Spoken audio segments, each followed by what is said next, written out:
საქართველოს პრეზიდენტს შეერთებული შტატების სახელმწიფო რადიოსთვის მიცემულ ინტერვიუში ბირთვულ სამიტში მონაწილეობასა და შტატების მხრიდან საქართველოსთვის გაწეულ დახმარებასთან ერთად ქრონიკის მოდელირებული გამოშვების შესახებ დასმულ შეკითხვებზეც მოუხდა პასუხისგაცემა.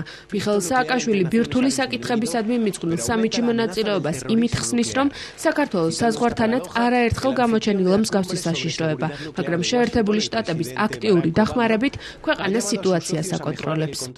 მიხეილ სააკაშვილმა ასევე აღნიშნა, რომ საქართველოს შტატებისგან მიღებული ფინანსური დახმარება ეკონომიკური და უსაფრთხოების პრობლემების მოსაგვარებლად სჭირდება და ეს საფრთხეს ვერ შეუქმნის რუსეთის ფედერაციას.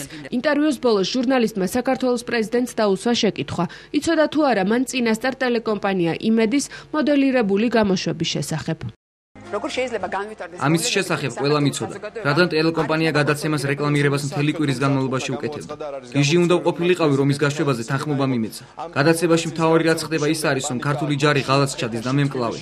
ნებისმიერი მთავრობა გიჟი უნდა იყოს ეს ორი რამ რომ გაუხარდეს. განაცხადა სააკაშვილმა. კითხვაზე იყო თუ არა დადგმული სიუჟეტი გათვლილი პანიკის გამოწვევაზე, აგრეთვე იმაზე, რომ ოპოზიციის ლიდერები პრორუსულ ძალებად მოენათლათ, სააკაშვილი პასუხობს. ის ხალხი, რომელიც სიუჟეტში ჩანს, არჩევნებში არ მონაწილეობს. ეს ყველაფერი სარეკლამო ფულისთვის ხდება. ეს არის ის, რაზეც დღეს თავისუფალი ტელეარხები მუშაობენ.